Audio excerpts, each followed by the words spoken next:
Okay, guys, we're going to run through this really quickly because a lot of it is just sort of basic terminology and vocab, and we've discussed that a little bit in class. So if it's just stuff that you're going to read, then I'm going to let you pause the video and you can read the stuff that's on the screen.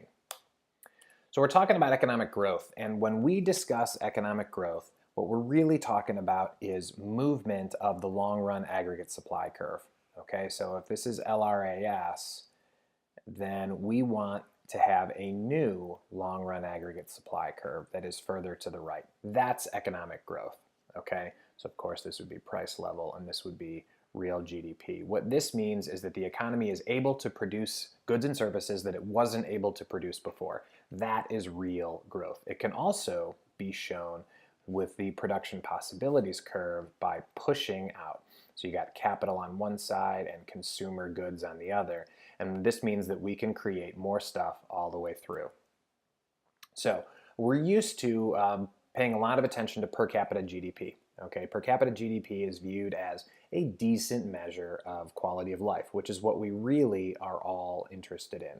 Per capita GDP goes up about 2% per year, but there have been really good years and really less good years, so the fluctuations are significant.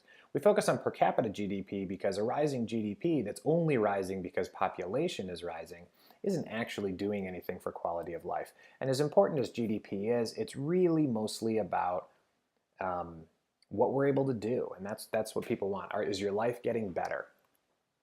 So we talked about this. You can pause and do it again if you weren't in class, but just search for per capita GDP by state, and then look up some income distribution over time. That's going to tell you the relationship between growing GDP, growing income, per capita, state versus federal, that kind of stuff. So where does growth come from? Ultimately, that's what we're concerned with. You know, if we want things to grow, well, how do we do it?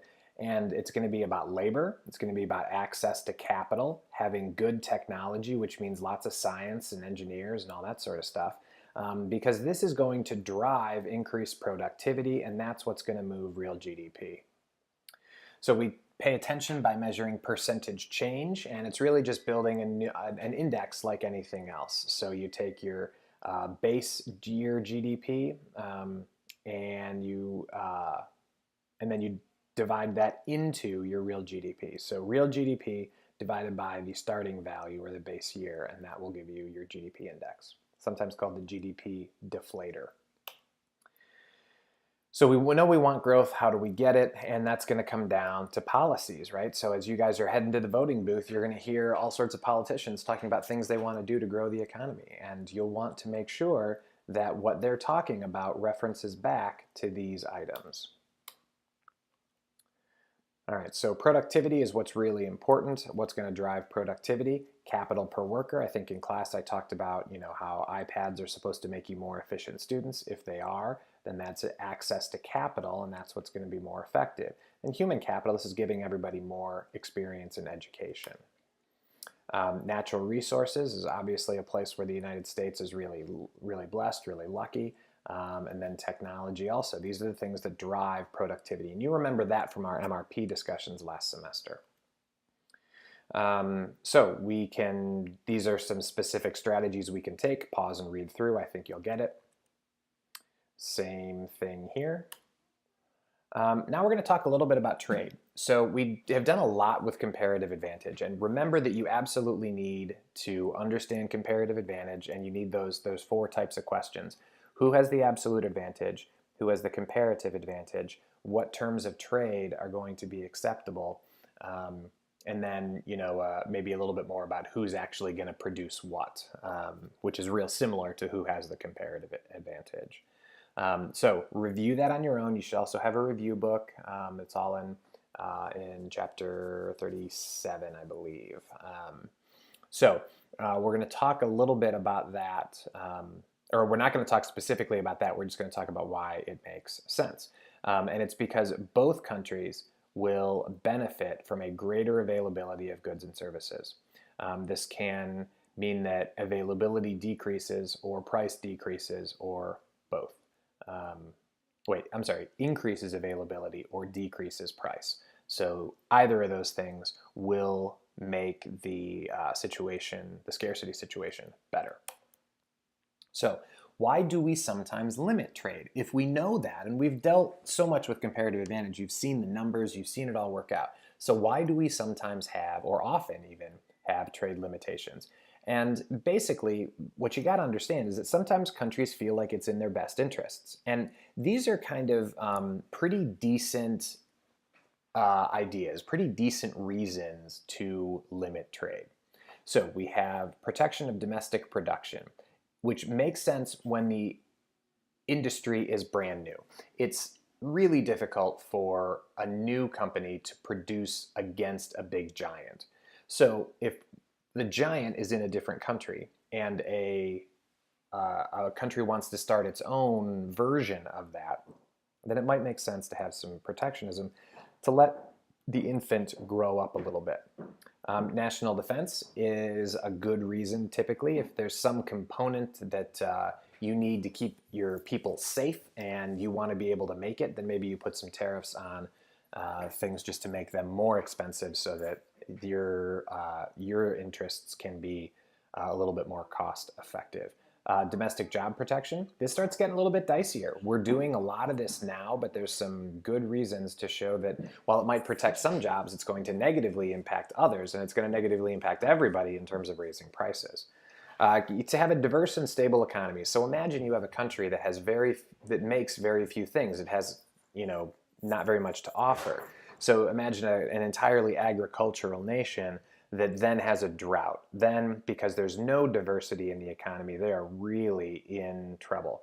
And then prevention of exploitation. So there's plenty of examples. If you guys have learned in history, probably world history, about the banana republics. Those were, some of the imperial situations where imperial forces would come in and, exploit an area for its natural resources, maybe for the bananas like in South America or diamonds in South Africa, all that sort of stuff. So the quotas are real, or the arguments rather are real, but they're political. And you're always going to be weighing against efficiency loss. So these things can be viewed as good, but the efficiency loss is always going to be bad. Okay, so in addition, so how do we actually do this? Well, we can place quotas and we can put tariffs. Tariffs are just taxes, then quotas are limits. So quotas are going to create shortages, and tariffs are just going to go after price, basically. Some other limitations, there's a thing called dumping. That's where one country sells its price lower in foreign markets than in domestic markets, or if they sell below the cost of production. So then you can just delay things, and you can have crazy regulations for health and safety, export restrictions, subsidies, special licenses. So there are so many different ways that if some country really wants to limit trade, they have so many weapons at their disposal that they can probably do it, at least for a while, before the WTO gets notified. WTO, of course, is the World Trade Organization. So let's look at tariffs. Tariffs work like excise taxes. They give us a leftward shift of supply. So supply shifts left, price rises, and the amount of stuff made goes down. So it's very basic, right? It works like any other tax, and you can see that this new higher price is going to be paid by everybody. Since prices cross borders, the idea that you can, put a tax on imported oil and then gasoline gets cheaper for Americans just doesn't make any sense, because, Exxon is going to sell oil to whomever, and a gas station is going to buy oil from whomever. That's just kind of how it works.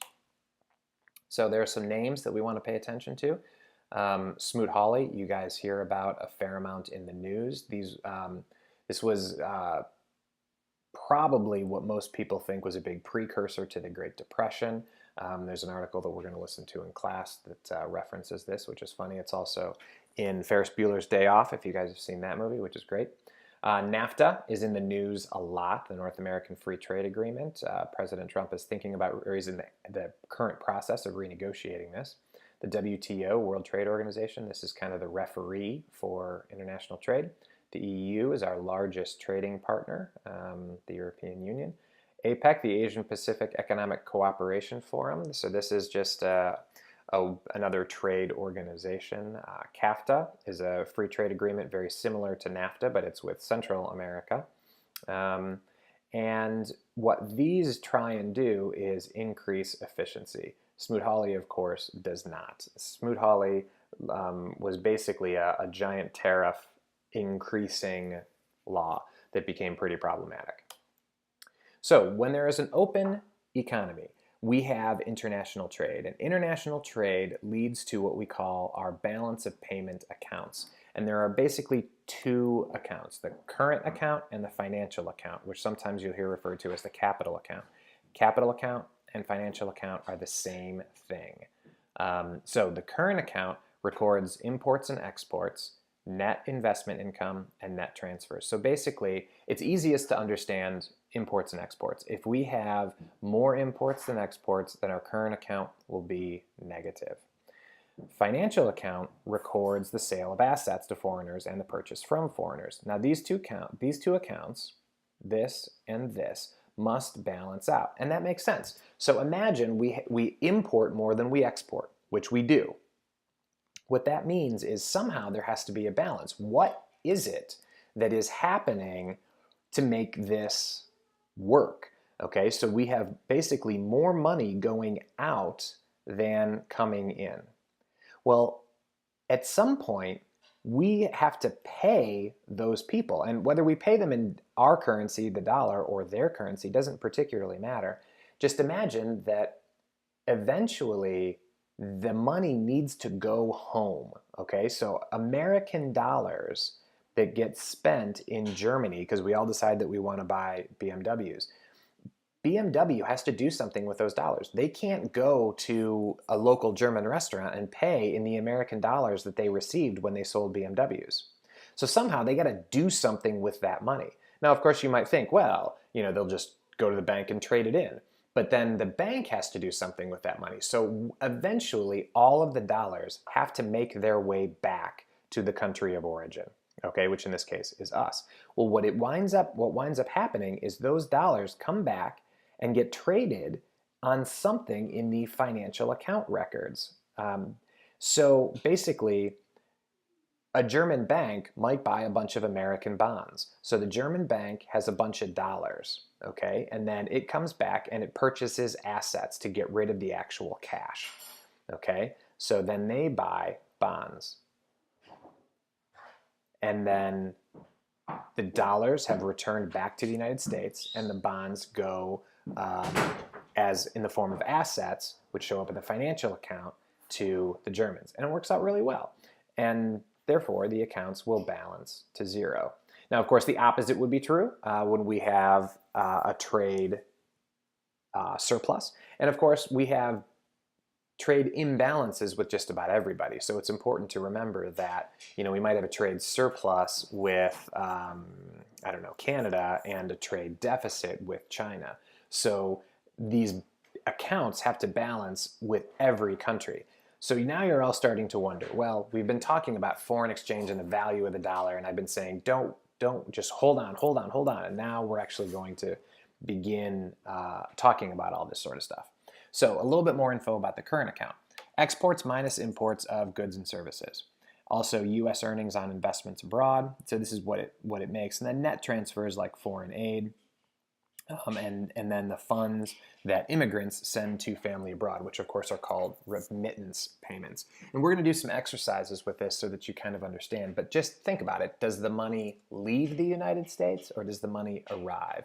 If the money is leaving, then it shows up as a negative. If it's arriving, it shows up as a positive. In the financial account, so these aren't exports of goods and services. These are real assets, okay? And we can buy stuff from them, they can buy stuff from us, but they're real assets. It's not just like cars and trucks, it's real estate, it's stock, and everybody's buying from everybody. So it now starts to get complicated because we always buy assets with the home country's denomination, and therefore a market has to exist to buy and sell currency, which is called the foreign exchange market, or the Forex market. And we're going to pick up with the Forex market in the next video. Thanks, guys.